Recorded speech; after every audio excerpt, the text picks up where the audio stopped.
Clareou da rodada, que na verdade é clareou dos últimos jogos de férias para vocês, começando a semana. Vamos falar aqui um pouquinho dos últimos jogos do Bahia, um pouquinho também dos bastidores da entrevista com Jean Lucas.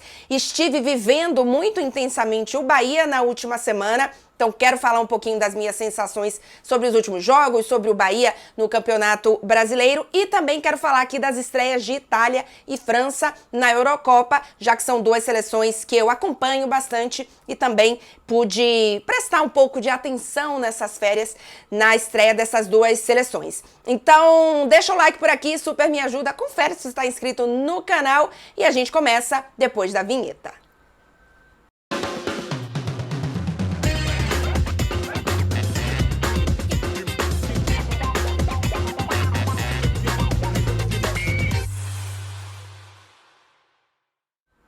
Muito bem, vamos começar falando do Bahia, porque quero contar um pouco de como foi essa minha experiência, em especial na última semana, porque vivi muito intensamente o Bahia e era algo que eu queria, inclusive, muito. Eu estou de férias, mas ainda assim corri atrás para conseguir fazer uma entrevista com relevância no time do Bahia, nesse grande momento do Bahia, apesar dos últimos jogos, e isso, claro, será assunto por aqui. Mas estive no CT do Bahia para entrevista com o Jean Lucas, estive na Fonte Nova no triunfo diante do Fortaleza por 1-0 e assisti no final de semana o empate com o Criciúma, claro que aí diante da televisão, mas queria contar um pouquinho dos bastidores da entrevista, um pouco do que eu vi desse Bahia, do que eu imagino também daqui para frente. Começando de forma cronológica também para eu não me perder aqui, na terça-feira passada, eu fui até o CT do Bahia para fazer uma entrevista com o Jean Lucas. Claro que eu não tive contato com todo o grupo do Bahia, mas conversei com assessores. Na hora que os jogadores foram chegando e eu já estava com o Jean Lucas, teve ali momentos em que alguns jogadores passaram e falaram, e teve aquele momento descontraído de brincar com o Jean Lucas, enfim, o Tassiano passou, o Cecinho passou, e o Rogério Ceni também veio conversar comigo, porque eu inclusive entreguei para ele um exemplar do meu livro, Os 10 Mais do Bahia.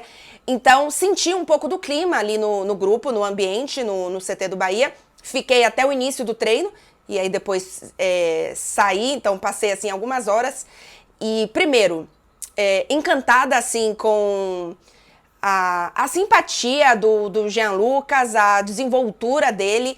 Parece um jogador que tem evoluído muito rápido nos últimos anos. Talvez seja o jogador de maior constância desse Bahia, né? Claro que vive uma grandíssima fase artilheira, tem um papel importante do Rogério Ceni nisso, ele disse na entrevista, mas um jogador que eu senti que está muito feliz de estar aqui na Bahia, de falar sobre o Bahia, de ter vindo para o Bahia, ainda que ele tenha recebido outras propostas e que talvez muita gente entendesse que o Bahia não fosse o destino ideal para ele, mas claro que esse início mostra que é um Bahia que a gente imaginava pelas contratações, que se posiciona diferente não só como fez no mercado, mas também nos objetivos do Campeonato Brasileiro. Então, senti o grupo, assim, do que eu pude perceber, um ambiente muito bom e acho que ambiente bom não ganha campeonato, não ganha título, mas pode ajudar.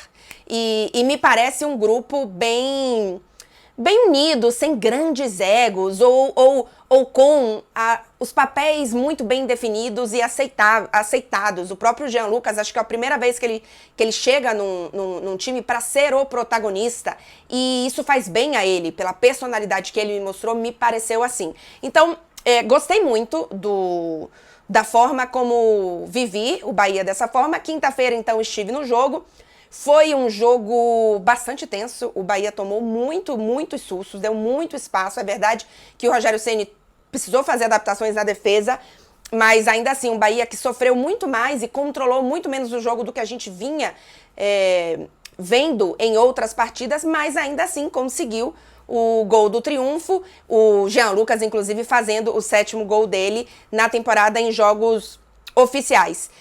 Acho que o Rogério Ceni tem um direcionamento que a gente vê em jogos de um Bahia, não só que gosta muito da bola, mas que também arrisca, que tem jogadores de meio campo e um pouco mais, que normalmente jogam um pouco mais afastados do gol, que tenham essa possibilidade de pisar na área, de chutar de fora da área, e acho que é o caso do Jean Lucas, juntando com tudo isso que eu falei um pouco de adaptação, de se sentir protagonista, se sentir querido, acho que isso tem feito muito, muito bem para ele.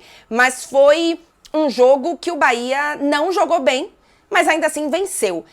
Na temporada passada, a gente viu muitos jogos que o Bahia jogava bem e não vencia. Nessa temporada, a gente já viu alguns jogos em que o Bahia não foi tão bem, mas ainda assim venceu. Então, acho que isso é importante, mas para mim, acende um pouquinho de luz amarela que a gente tenha visto já 2 jogos do Bahia em que o Bahia realmente não foi bem. E aí tô contando, claro, o 1-0 com o Fortaleza e o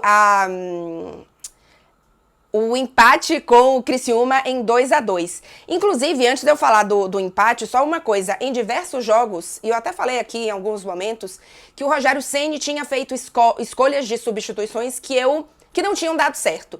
E não foi o caso do jogo diante do Fortaleza. Acho que as modificações que o Rogério fez fizeram o Bahia ficar melhor. Acho que a entrada do Cicinho fez muito bem ao time. Acho que o Cicinho faz uma temporada de muito mais confiança, de muito mais acertos, né, do que anteriormente. E foi acertada enfim, a ideia do Rogério Ceni já mais pro fim da partida. Bem diferente do que a gente viu em outros jogos, quando as modificações do Rogério Ceni fizeram o Bahia piorar, né? Assim, eu falei isso aqui, tenho certeza, porque li alguns comentários de muitos torcedores que concordaram comigo. Então fica esse ponto aí positivo na gestão de partida do Rogério Ceni. No caso do Criciúma 2-2 Bahia, foi um Bahia que entrou em campo desconcentrado na defesa, tenho sentido isso não só um pouco mais coletivamente, mas também individualmente. Foi um Bahia que pecou na concentração, enfim, falhas mais bobas, assim. E o que eu senti em relação ao ataque, eu tô muito feliz que os volantes façam gol, hein? Tô bem feliz que Jean Lucas tá fazendo gol. Mas os atacantes precisam ter mais chances de gol. Acho que os atacantes precisam receber mais a bola e finalizar mais, obviamente, se receberem mais a bola. O Cauli não passa por um grande momento. Para mim, ele é um jogador especial demais, mas ele precisa entrar mais nas partidas. E eu acho que isso pode ajudar também o Everton Ribeiro, que para mim tá evoluindo. Os primeiros jogos dele, em especial, eram de muitos erros de passe. Acho que até também por uma questão de entrosamento. O Rogério Ceni também precisou fazer algumas mudanças no ataque, né? Agora só o Tassiano voltou contra o Criciúma. O copo vazio é que o Bahia jogou mal contra o Fortaleza, mas venceu. E agora jogou mal contra o Criciúma e empatou. A tendência é que no jogo contra o Flamengo, talvez o Bahia não consiga vencer. Acho que existem aí 3, 4 jogos nesse Campeonato Brasileiro que são muito difíceis. Flamengo, Atlético Mineiro, quem mais, assim, pensando, Palmeiras. E o Bahia já teve um jogo com o Atlético Mineiro, que jogou bem, jogou de igual para igual, então também pode fazer isso contra o Flamengo. E venceu o Botafogo, né? Então, e o Fluminense também? Não, enfim, não lembro mais agora. Mas assim, é um Bahia que começou muito lá em cima e, como eu imaginava, infelizmente, é muito difícil manter aquelas atuações das 5 primeiras rodadas, talvez, enfim, com algumas alternâncias ali, durante todo o campeonato. Então, eu espero, porque é muito curto ainda pra gente já tomar uma decisão, já decretar que é uma fase ruim, ou que é uma fase ruim mais curta, é muito pouco ainda pra gente já decretar isso, mas eu espero que seja uma pequena fase ruim, sejam apenas 2, 3 jogos e que o Bahia já retome um pouco mais daquele Bahia de mais do início do Campeonato Brasileiro. Dificilmente não, gente, vai ter oscilações.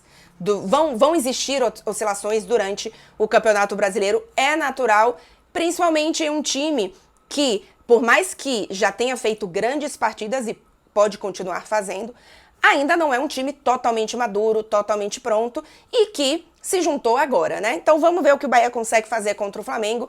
Eu acredito que pode jogar de igual para igual, assim como fez diante do Atlético Mineiro. O Flamengo também está bastante desfalcado, né?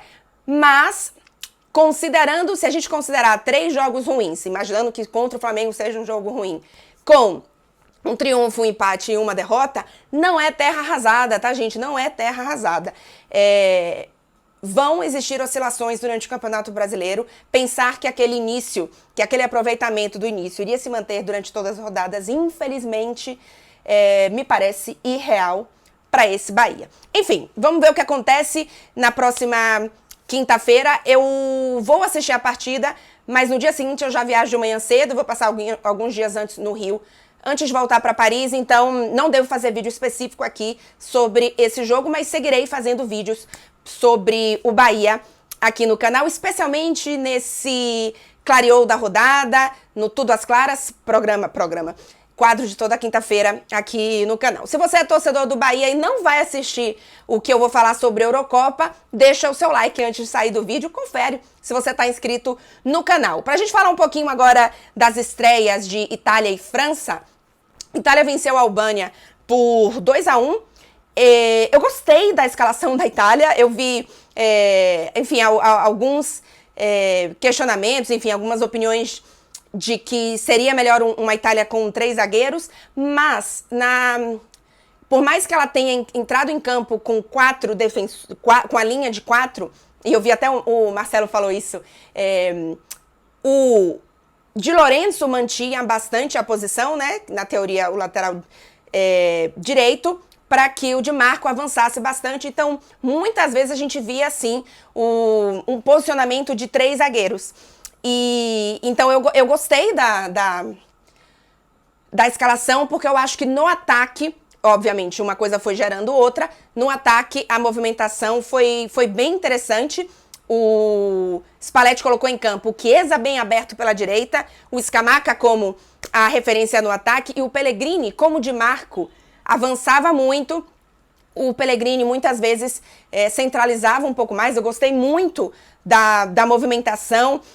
Barella fez uma grandíssima partida, inclusive renovou o contrato com a Inter. Já teve ofertas de outros lugares, mas ele escolhe continuar na Inter, e eu adoro isso, porque eu acho que é um grandíssimo jogador. E tivemos 2 gols dos 2 jogadores da Inter, né? A Inter colocando em campo grandes jogadores. Eu não acho que é uma Itália pronta ainda para uma final, apesar de que tudo pode acontecer, mas eu acho que é uma Itália mais talentosa do que quem não acompanha acha, tá? Porque tem alguns jogadores que não estão aí no mainstream, alguns jogadores mais jovens, que são muito talentosos. Então, acho que pode surpreender muita gente. Não vai me surpreender, mas eu acho que pode surpreender muita gente. Atenção para Calafiori, hein?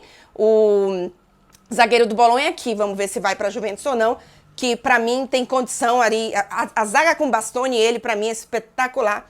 Espetacular, vamos ver o que mais que essa Itália pode fazer, mas muito bom resultado considerando o grupo também, né? Pra gente falar da França, eu não consegui assistir o jogo todo da França, não vou mentir pra vocês, porque tive um outro compromisso, mas dei uma olhadinha na partida. Pera aí, eu anotei aqui, torcedor do Bahia que já foi embora vai ficar sem essa observação, mas eu vou dar essa observação aqui. Atenção, hein? Marcos Felipe tem salvado o Bahia em diversos momentos nas partidas. Goleiro do Esquadrão merece aqui uma não é uma movimentação, uma menção. Merece uma menção aqui neste canal.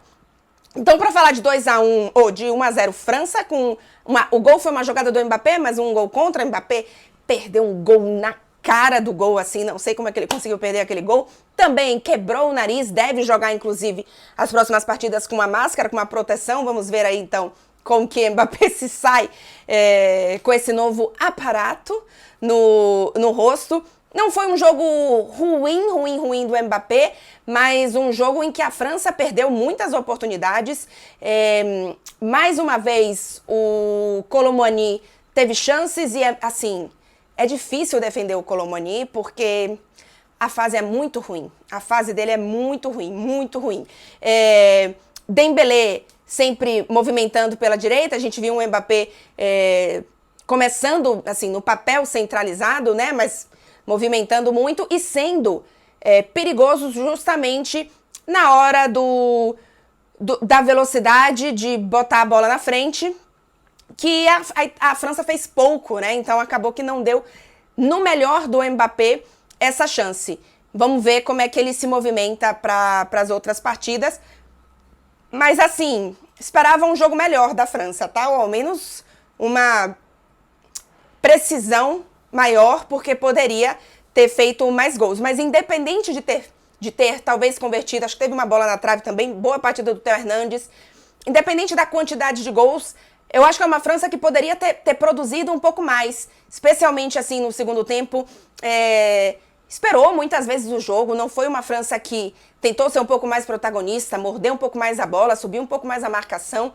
Tomou sustos e poderia ter perdido o jogo. Vamos ver se essa França evolui. Para mim é a grande favorita para essa Eurocopa, então vamos ver se evolui um pouquinho nessa fase de grupos. É isso, 15 minutinhos aqui, pouco mais de 15 minutinhos para vocês durante as férias. Até o próximo vídeo, que eu não sei quando vai ser, mas em breve teremos mais vídeos por aqui. Antes de sair, peço mais uma vez para ajudar aqui a produtora de conteúdo gravando nas férias para vocês. Deixa o like e também confere se você está inscrito no canal. Obrigada, gente!